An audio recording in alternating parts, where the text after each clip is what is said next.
हम साथ चले तो जीतेंगे, हाथ में हाथ चले तो जीतेंगे। नमो सिद्धाणम नमो आयर्याणम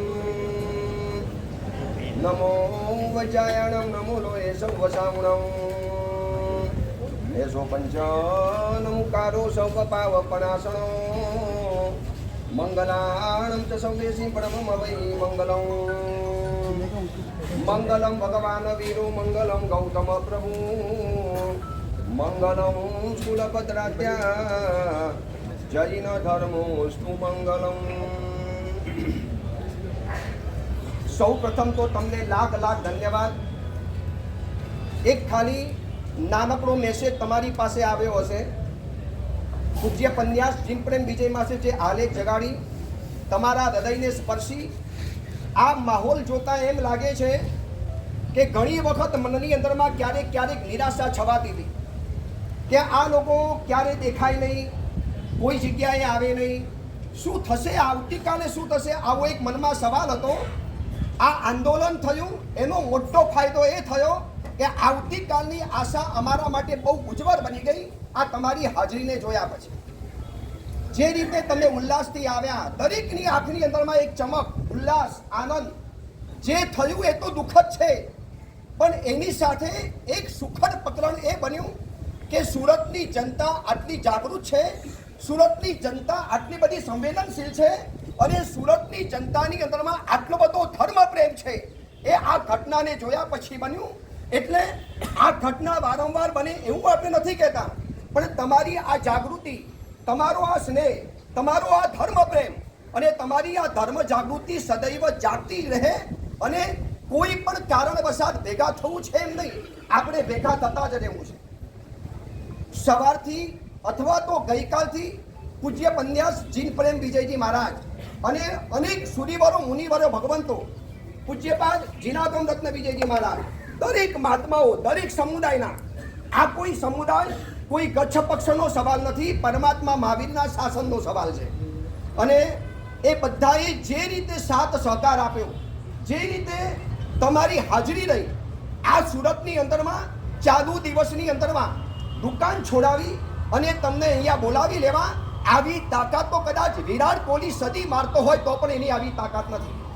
કદાચ ઇન્ડિયા પાકિસ્તાનની મેચ ચાલુ હોય, જબરજસ્ત રસાકસી ચાલુ હોય અને કોઈ કે ભાઈ દુકાનમાં ટીવી નથી, ઘરમાં ટીવી છે, જોવા જેવા આવવાનું છે, બોલો કે આ જવા દે ને, અહીંયા અમારે બિઝનેસ કરવાનો છે। પણ એ બિઝનેસના પ્રેમી આપણા જૈન લોકો આજે એક નાનકડું નિમિત્ત મળ્યું અને જે વિરાટ સંખ્યાની અંદરમાં ઉપસ્થિત થયા છો, ખરેખર ધન્યવાદને પાત્ર છે। ચક્રો બહુ ઝડપથી ગતિમાન થઈ રહેલા છે, બહુ ઝડપથી। કોઈ નિરાશા નહીં, કોઈના માટે અપશબ્દ નહીં, કોઈના માટે બીજો વિચાર નહીં, આપણા માટે પરમાત્મા જીવતા જાગતા બેઠેલા છે। અને ઘણી વખત એમ થાય કે યાર શાસન દેવી ક્યાં છે? શાસન દેવી અહીંયા જ છે, આપણી આજુબાજુની અંદરમાં છે અને આપણી અંદરનો જે ઉલ્લાસ ટકાવ્યો છે ને એ જ શાસન દેવીની હાજરી રહેલી છે। આ ગરમીની અંદરમાં કોઈ પણ જાતની સુવિધા વગર કેટલાક આંબીલવાળા હશો, એકાસનાવાળા હશો, બેસનાવાળા હશો, કેટલાકને ગઈકાલે તાવ આવ્યો હશે, કંઈક તકલીફ હશે, આ બધું જ છોડી અને અહીંયા ઉપસ્થિત થયા છો। લાગે છે કે ભગવાન મહાવીરનું શાસન આવા જ તમારા લોકોથી જીવતું જાગતું અને જીવંત રહેવાનું છે। ખરેખર તમને ધન્યવાદ આપી એટલા ઓછા છે। જે તમારી લાગણી, આ તમારો પ્રેમ મોટા ભાગે જેટલા પણ દેખાય બધા જ યુવકો અહીંયા દેખેલા રહેલા છે। आज यंग जनरेशन एक अवाज पड़े અને તમે ભેગા થઈ ગયા। હવે દરેકના મનની અંદરમાં એક જ સવાલ છે કે સાહેબ હવે આગળ શું? સાહેબ શું થયું? કંઈક તો રિઝલ્ટ આપો। રિઝલ્ટ ઉપર રિઝલ્ટ ચાલુ છે, લોકો ભેગા થાય, આવું આંદોલન થાય અને આવી હાલિક જાગે, આવી હાલિક જાગે અને પરિણામ ન મળે એ કોઈ સવાલ જ નથી।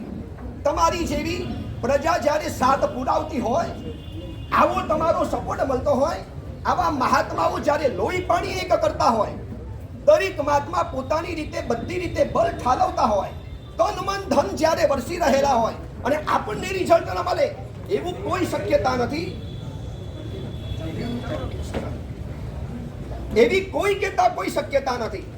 અહીંયા બેઠેલા દરેકને એક જ કહેવાનું, કોઈ પણ વ્યક્તિ માટે વ્યક્તિ દ્વેષ પ્રગટ કરવાનો નથી. દરેક વ્યક્તિ પોતાની મર્યાદામાં, પોતાની રીતે, પોતાનાથી થાય એ રીતે દરેક વ્યક્તિ કોઈક મજબૂરીથી બંધાયેલો હોય છે. એ તો માનો છો ને ભાઈ? દરેક વ્યક્તિ પોતાની કઈક મજબૂરીથી બંધાયેલો છે. આ તો માની શકો છો ને? મારા તમારા ઘરમાં પણ કોઈક એકાદ ઝઘડો થાય અને આપણે કહીએ હમણાં ને હમણાં રિઝલ્ટ આપી દો. ભાઈ મજબૂરી કા નામ મહાત્મા ગાંધી હોતા હૈ. દરેક વ્યક્તિ કઈક તો મજબૂરીથી બંધાયેલો હોય છે, પણ આ મજબૂરી એવી છે કે આપણા આંદોલને એની મજબૂરીને પણ બિગાડવા માટે અમારે બોલવાનું, તમે કાંઈ પણ નહીં બોલો. આ આંદોલન અટકવાનું તો નથી. ભલે પાવાગઢનું રિઝલ્ટ મળે તો પણ અટકવું તો નથી. આજે જાગ્યા છીએ. બાકી હું ઘણીવાર કહું, મારા પ્રવચનમાં ઘણીવાર કહું છું, બોલું એક વાક્ય ખોટું નહીં લાગે ના. તલાવમાં ગયેલી ભેંસ, બ્યુટી પાર્લરમાં ગયેલી બેન અને દુકાનમાં ગયેલો સાવક જલ્દી પાછો આવતો નથી.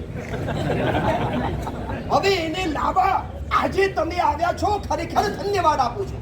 વાર તમને ધન્યવાદ એટલા માટે આપું છું કે તમને ઉપાસયમાં લાવવા કઠિન છે, ત્યાં તમને રોડ ઉપર કેવી રીતે લાવવા, અને રોડ ઉપર લાવ્યા પછી પણ કોઈ જમણવાર નહીં, કોઈ તહેવાર નહીં, કોઈ પર્વ નહીં, માત્ર એક જીન શાસનની લાગણી, માત્ર એક હૃદયનો તમારો ભાવ. અગર આ ભાવ ટકાવી રાખો તો આવનારા 21,000 વર્ષની અનંત અનંત ભવ સુધી આપણા માટે જીન શાસન ફિક્સ બની જવાનું. ક્યાં મળશે આ ભગવાન મહાવીરનું શાસન? કેવી રીતે મળવાના ગુરુ ભગવંતો? કેવી રીતે મળવાનું આ જૈન શાસનનો સદગમ? માનવનો જન્મ મળ્યો, મહાવીરનો ધર્મ મળ્યો, આવો સંયોગ નહીં આવે ફરીવાર. ચલો, આપણે આંદોલન તો પૂરું કરવું નથી, પણ સમયની એની સીમા છે, સમયની એની મર્યાદા છે. અમારે પણ અમારા ગળાની મર્યાદા અને સીમા હોય, અને તમારા કાનની પણ એક સાંભળવાની સીમા હોય. વધારે તો કોઈ બોલાતું પણ નથી, સાંભળી પણ નથી શકાતું. જેને બેસવું હોય અહીંયા બેસી રહેજો. અમે પણ અહીંયા છીએ અને તમે પણ અહીંયા છો. તમે મારી સામે જોજો અને તમારે અમારી સામે જોવાનું. આપણે બધા એકબીજાની સામે જોઈએ, અને ગાંધીનગર વાળા અત્યારે આપણી સામે જોઈ રહેલા છે. આખું ગાંધીનગર, એનું બધું તંત્ર અહીંયા છે. ભાઈ શું ચાલે છે? આ લોકો ગયા, આ લોકો વિખરાયા. ઓલા અંદર વાળા કે આ લોકો તો વિખરાય એવા છે નહીં. હજી આગળ કહું, આકાશમાં ઘેરાયેલા વાદળો 2 કલાક વરસીને વિખરાઈ પડે, પણ આ સુરતની જનતા આજે એવી ઘેરાઈ છે, હવે ક્યારે પણ વિખરાવાની છે નહીં, અને કાયમ માટે વરસાદી રહેવાની છે. ચલો, જેને આમાંથી કઈ ગીતો આવડતા હોય, ભક્તિ ભાવના આવડતી હોય, કોઈ મંગલ ગીતો આવડતા હોય, કોઈ ધૂન આવડતી હોય, બહુ ધીરા અવાજે, શાંત અવાજે આપણે અહીંયા જ બેસવાનું છે. જેને પોતાનું આવશ્યક કાર્ય પતાવવું હોય, પતાવીને પાછા અહીંયા જવાનું. પહેલી વાર પરમિશન મળે તો ક્યાં રહેવું છે? આપણે અંદર. અહીંયા આજ પરિસર ખાલી કરવું નથી, એકબીજાના ખોરામાં માથું મૂકીને સુઈ જવાનું. પરમિશન મળે તો અહીંયા જ રહેવું છે. અગર પરમિશન ન મળી તો સંપૂર્ણ સભ્યતા અને શિસ્ત સાથે રોડ ઉપર આખો રોડ હાઉસફુલ આવવો જોઈએ. આવતીકાલને સવારના પેપરમાં કહેવું જોઈએ કે જૈનો એટલે જૈનો, જૈનોના માટે માની ગયા. ચલો, આપ સરસ મજાનું ત્યાં નિર્ણયો ચાલે છે, સરસ મજાની ત્યાં મિટિંગો ચાલે છે, બહુ ઝપાટા બંધ. મેં તમને કીધું ને, આવતીકાલનો સવારનો સૂર્યોદય કઈક નવા સમાચાર લઈને આવવાનો છે. અમે અહીંયા છીએ, તમે પણ અહીંયા હો. આવશ્યક કાર્ય પતાવી તમે નહીં, બધાને લઈને પાછું અહીંયા આવવાનું. બોલો જીન શાસન. શું છે? બહુ ધન્યવાદ. તમારો આ જુવાર જોયા પછી એમ લાગે છે કદાચ વસ્તુપાલ, તેજપાલ, કુમારપાલ, ભામાશાના દ્રષ્ટાંતો ખાલી ગ્રંથોમાં વાંચેલા હતા. આજની પેઢી એમ કે છે અમે વાંચ્યા નથી, અમે અમારી નજર સમક્ષ આ કલેક્ટર કચેરીની અંદરમાં જોઈ બેઠેલા છીએ. આવો તમારો ઉલ્લાસ. હવે આંદોલનને જો સારી ગતિવિધિ ન મળે તો આંદોલન કા વિખરાઈ જાય કે આંદોલન ખોટા રસ્તે ચડી જતું હોય છે. આપણે ખોટા રસ્તે જવું નથી, આપણે ખોટા રસ્તે છીએ પણ નહીં, આપણી માગણી ખોટી છે પણ નહીં. આપણે ખોટા રસ્તે જવું પણ નથી. આપણે જે જીનપ્રેમ વિજયજી મા સાહેબે કીધું 3 માગણી FRI થવી જોઈએ, મૂર્તિ પાછી એ જગ્યાએ પહોંચી જવી જોઈએ, અને અમે જેટલી જગ્યા માગીએ છીએ આટલી જગ્યા અમને મળવી જોઈએ. હવે ન મળે ત્યાં સુધી આપણા બધાની ફરજ છે કે આપણે અહીંયા જ બેસી રહેવાનું. કદાચ સાંજ પડે અને કહીને કાયદો કાનૂન ભાઈ આ કલેક્ટર કચેરીમાં કોઈ રહી ન શકે તો આપણે ક્યાં ઊભા રહેવું છે? રોડ ઉપર. રોડ ઉપર ઊભા રહી પણ રોડ વાળાને આપણે પરેશાન નથી કરવા. હું તમને એક મજાની વાત બતાવું. મકાન રોડ ઉપર હોય તો એની કિંમત વધી જાય, હોસ્પિટલ રોડ ઉપર હોય તો એની કિંમત વધી જાય, સ્કૂલ રોડ ઉપર હોય તો એની કિંમત વધી જાય, પણ આદમી રોડ ઉપર આવે તો પણ આજે આપણી કિંમત વધી છે કારણ કે જૈનો પહેલી વાર આવી રીતે બંગલા, દુકાન અને સુખ સુવિધા છોડીને આજે આપણે રોડ ઉપર આપણી સાચી માંગણી કરવા માટે ભેગા થયા છીએ. આ આંદોલન વિખરાવવું ન જોઈએ, આ આંદોલન ગેરમાર્ગે ન જવું જોઈએ. ઘણા લોકો તમારી પાસે ખોટા સમાચાર આવશે, ભાઈ FRI થઈ ગઈ, ફલાણું થઈ ગયું, હવે ભૂલી જાઓ, હવે આમ છોડી દો. એમ વર્ષોથી ભૂલતા આવ્યા અને કાયમ માટે આપણે માર ખાતા આવેલા છે. હવે આપણે ભૂલવું નથી અને કોકને ભૂલવા દેવું પણ નથી. આજે આપણે સૂવું પણ નથી અને કોઈને સુવા પણ નથી દેવા. નરેન્દ્ર મોદી સાહેબ કહે છે ખાતા ભી નહીં હો ઓર ખાને દેતા ભી નહીં હો. આપણે કહીએ છીએ સૂતા પણ નથી અને તમને શાંતિથી સુવા પણ નહીં દઈએ, તમારી ઊંઘ હરામ કરીશું. અને કહેશે ભાઈ સાહેબ હવે તમારી બધી માંગણી અમે માન્ય કરી અને ત્યાર પછી આપણે અહીંયાથી વિખૂટા પડવાના છીએ. આગળનું માર્ગદર્શન જે રીતે તમને આપવાની અંદરમાં આવે, સાહેબે કીધું રજપૂત સમાજવાળા, VHP વાળા, બજરંગ દળ વાળા, આ બધાનો આપણી સાથે સપોર્ટ રહેલો છે. બધાને એમ છે કે ભાઈ પ્રતિમાને શું કામ તમે નુકસાન પહોંચાડ્યું. ચલો આગળનું શું કાર્યક્રમ છે, ભાવિ શું રૂપરેખા છે એ તમને આગળ આપી દેવામાં આવશે. કદાચ ચોવિયાર કરવા માટે જવું હોય, પ્લીઝ ચોવિયાર કરવા જવું હોય તો જઈ શકો છો, પણ પાછું આપણે આવવું તો પડશે. આવું છે ને પાછું? હમણાં કહેતા હતા જવું નથી, પછી કે જઈને પાછા યાર કમાલ કરો છો.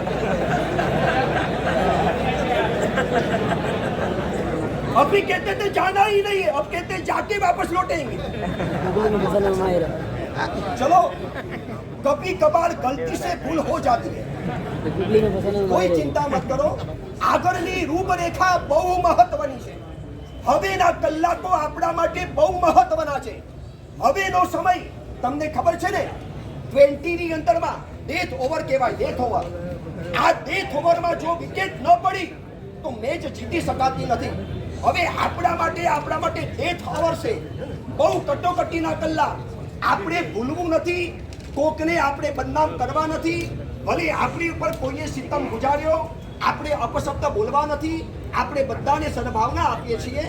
આગળની રૂપરેખા પ્રમાણે અત્યાર તો એમ લાગે છે આ આંદોલન ઝટપટે એમ નથી. આપણે કદાચ નિયમ પ્રમાણે રોડ ઉપર જવું પડશે. મહાત્મા તો દેહમ પાતયામી યા કાર્યમ સાધયામી સંકલ્પ લઈને બેઠેલા છીએ.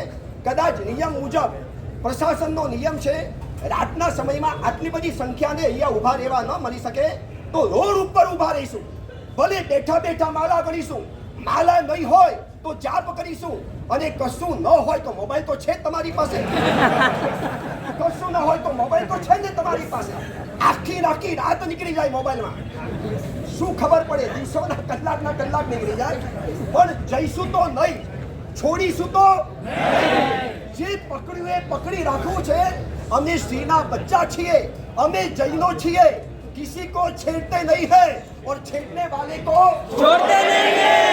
बस આ તમારો જજ્બા, આ ઉલ્લાસ, આ આનંદ, આ ભીતરીય પાવર એને ઓછો નહીં કરવા દેતા.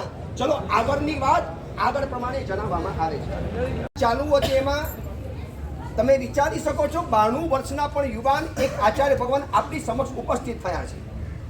92 યર્સ.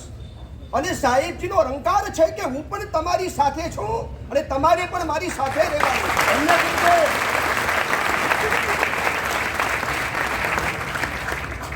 જે 92 વર્ષે માણસને બોલતા પણ ન ફાવે, બોલી પણ ન શકે, અને 92 વર્ષે ધૂમ ધકતી તડક ઉપર, સડકો ઉપર આ આચાર્ય ભગવાન પધારેલા છે. અને આ કહી શકાય કે આચાર્યો છે જીનો ધરવના, દક્ષ વ્યાપારી સોના. આ આચાર્ય ભગવંત કહેવાય. આચાર્ય ભગવંતનો એક જ શબ્દ આપણા પ્રાણની અંદરમાં જોમ પૂરવા માટેનો પૂરતો રહેલો છે. સાહેબે જ્યારે એમ કીધું કે 92 વર્ષે હું તમારી સાથે છું, તો તમારે કહી દેવાનું, પૂજ્યપાદ જીન પ્રેમ વિજય મહારાજ, અમે આખું વર્ષ તમારી સાથે છીએ. સાહેબ, આ પુસ્તકથી આ આંદોલન કોઈ આપણે કોઈ અસભ્ય ભાષા કે કોઈને સંભળાવવા માટે નથી કહેવાનું. હું તમને આગળ એ કહેવા માટે માંગુ છું કે આ આંદોલન આપણને કેટલાક અણિયારા સવાલો પૂછી રહેલું છે. આપણે આપણી જાતને પૂછવું છે, આપણે નોટ બેંક બને, આપણે ક્યારે વોટ બેંક બની શક્યા? આપણે જૈનો પાછળ એટલા માટે પડ્યા કે આપણી પાસે નોટ બેંક જબરજસ્ત છે. આપણે એકલા તીર્થોના ઉદ્ધાર કરી શકીએ, આપણે એકલા ઉદ્ધાર કરી શકીએ, આપણે એકલા હજારો વ્યક્તિઓને જમાડી શકીએ. આ કોરોનાની અંદરમાં સૌથી વધુ અગર સામાજિક કાર્ય કોઈએ કર્યા હોય તો આપણા જૈનોએ કરેલા છે. સરકાર કરતા પણ વધુ બજેટ આપણે આ કોરોનાના સમાજની અંદર આપેલું છે. આપણે વોટ બેંક તો છીએ, પણ સૌથી મોટી અગર કોઈ તકલીફ હોય તો આપણી પાસે વોટ બેંક નથી. અને આંદોલન સવાલ પૂછે છે, જૈનોના ઠેર ઠેર મોટા તીર્થો, મોટા મોટા સમણ સમણી ભગવંતો ગામે ગામ વિહાર કરવાના. હમણાં જ ભરૂચની અંદરમાં તાજેતરમાં ઘટના બની, ખબર હશે તમને. આંદોલનો તો ક્યાં સુધી કરીશું? ક્યાં સુધી નારાબાજી કરીશું? ક્યાં સુધી આવી રીતે ભેગા થઈશું? અને ક્યાં સુધી આવા મહાત્માઓ પરસેવા પાડશે? આંદોલન મને તમને એક અણિયારો સવાલ પૂછે છે કે આવતીકાલ માટે શું કરશું? કેટલી વાર લોકોને ભેગા કરવાના? કેટલી વાર કલેક્ટરની કચેરીમાં આપણને એન્ટ્રી મળવાની? આજે એન્ટ્રી મળી છે ને, એ પણ લોકોની મજબૂરી છે માટે આપણને એન્ટ્રી મળી છે. બાકી કોઈ આપણે ઉભા રહેવાના ને, કહીને બહાર નીકળો, ગેટ આઉટ. પણ એમને ખબર છે કે એમને ગેટ આઉટ ન થવું પડે માટે આપણે ઇન આઉટ કરેલા છે.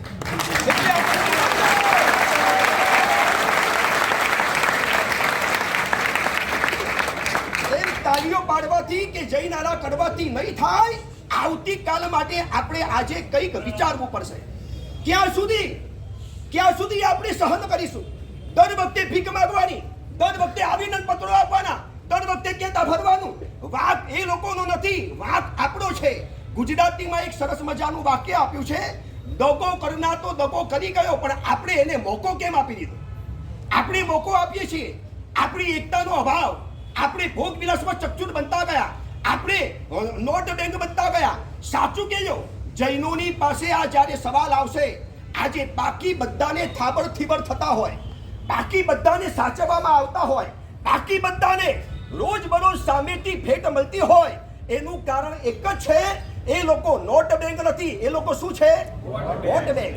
અને આપણે જૈનોને દર વખતે તરસવાનું, દર વખતે માગવાનું, દર વખતે વિનંતીઓ કરવાની, દર વખતે આજીજીઓ કરવાની, દર વખતે પાલો ભાથરવાના. શેના માટે? આપણે માત્ર નોટ બેંક બન્યા. હવે આંદોલન મને તમને શીખવાડે છે, આવતીકાલે કોઈ આપણને હાથ ન લગાડે એવી બહાદુર પ્રજા બનવું હોય તો હવે નોટની સાથે હવે વોટ બેંક પ્રજા ઊભી કરવી પડશે. પણ આપણે જૈનો કેવા રહ્યા ખબર છે? મારા પરિવારની અંદરમાં 4 નોકર પોસાશે, પણ ઘરની અંદરમાં એક દીકરાથી વધુ હવે મને પોસાતું એમ નથી.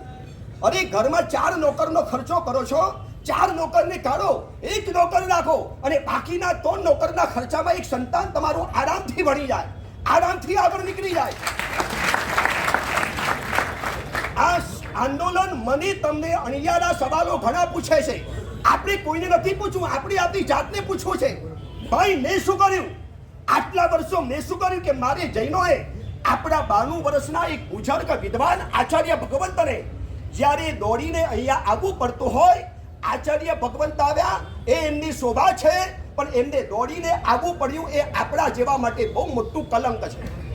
સાહેબને આવવું પડે, સાહેબને કહેવાનું, સાહેબ નિશ્ચિત રહો, હવેની આવનારી પ્રજા, આવનારા દિવસો અમારા એવા આવવાના છે. હું તમને કહું, ઇતિહાસનો કદાચ થોડો ઘણો તમને જો ખ્યાલ હોય તો આપણું ગુજરાત વસ્તુપાલ તેજપાલના સમયની અંદરમાં છેક લાટ પ્રદેશ લાહોર સુધી વિસ્તરેલું હતું. અને એમ કહેવાય છે કે માત્ર એક જ વખત વિધર્મી બાદશાહ ગુજરાત ઉપર હુમલો કરવા માટે આવ્યો, અને વસ્તુપાલ તેજપાલે જે રીતે બુરી રીતે હરાવીને ભગાડ્યો, ત્યાર પછી 22 વર્ષ સુધી આ ગુજરાત ઉપર કોઈએ નજર નાખવાની તાકાત પેદા નથી કરી. એવો પાવર બતાવી દીધો, એવી શક્તિ બતાવી દીધી. આપણે કોઈ તાકાતવાળા નથી એવું નથી. જૈનોની પાસે શું નથી એ આપણા માટે સવાલ છે. આવા વિદ્વાન મુનિવરોની ફોજ એક એકને હંફાવે એવા મહાપુરુષો આપણે પાસે રહેલા છે. જૈન શાસનની સલામ કરી શકાય એવા સિદ્ધાંતો તમારી પાસે રહેલા છે. એકલા હાથે તીર્થો ઊભા કરી શકે. બાકી બધાને તો ચપ્પડિયામાં ભીખ માંગવી પડે. અમને સબસિડી આપો, અમારી યાત્રા કરવા જવું છે, અમારા તીર્થોને ઉદ્ધાર કરવા છે. પણ આપણે જૈનો એવા તાકાતવાળા છીએ કે શું નથી આપણી પાસે, શું નથી. માત્ર જો હોય તો આવો એક જજબા જે જુવાર પેદા થયો છે, આ કોઈ એકાદ બે દિવસનો સવાલ નથી. આપણો આ જુવાર જોયા પછી કોઈ બિગડશે, કોઈના હૃદયનો રામ જાગશે, કોઈના હૃદયની અંદરમાં આપણા સદભાવની પ્રતિષ્ઠા થવાની થશે. જ્યાં સુધી આપણે શાંતિ રાખીએ છીએ ત્યાં સુધી આપણા માથા ઉપર કોઈ તકલીફ નથી આવવાની. અને તમને કહું, આપણે પાલિટના વખતે જ્યારે આપણે ભેગા થયેલા હતા ને, ત્યારે એ વખતના પોલીસ, હું મુંબઈની અંદરમાં હતો, અને મુંબઈની અંદરમાં જ્યારે બહુ મોટી વિરાટ રેલી નીકળી, અને તમને ખબર છે માત્ર 15 પોલીસ 1.5 થી 2 લાખની પબ્લિકને કંટ્રોલ કરવા માટે હતી. એટલે પછી મેં પોલીસ કમિશનરને પૂછ્યું, તો ભૈયા સિर्फ 15 पुलिस और इतनी? महाराज जी, आप जैनों की शांति के सामने 15 पुलिस भी ज्यादा है, या आप खुद पुलिस हो, यहाँ पर हमारी कोई जरूरत नहीं पड़ेगी.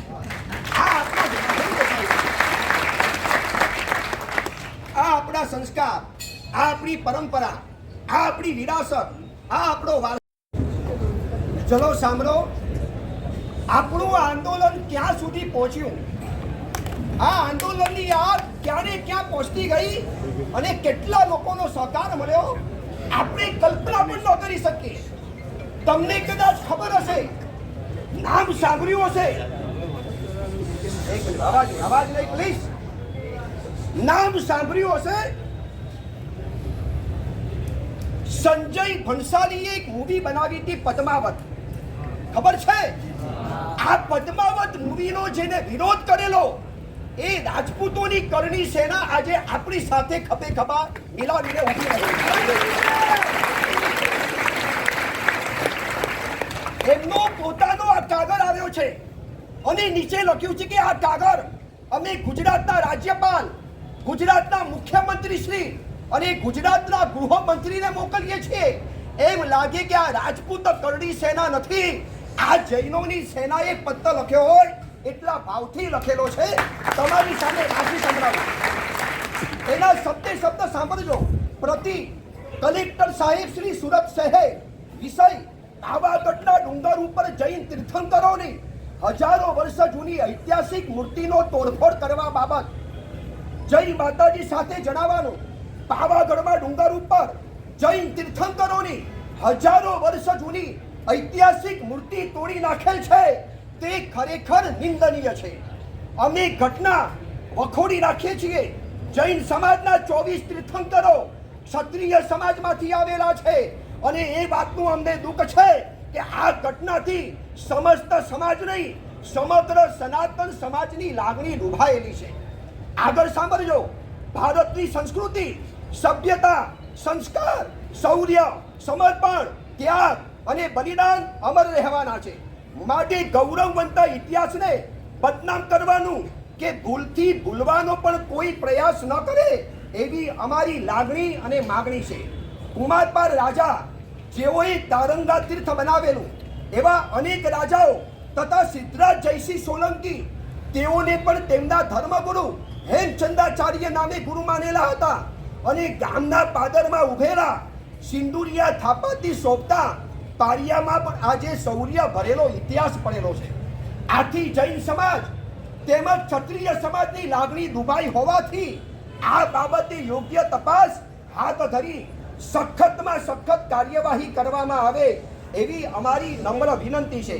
આ બાબતે શ્રી રાજપૂત કરણી સેના સુરત શહેર જૈન સમાજે પોતાનું રાજપૂતની કરણી સેના સુરત જૈન સમાજને સંપૂર્ણ સમર્થન જાહેર કરે છે.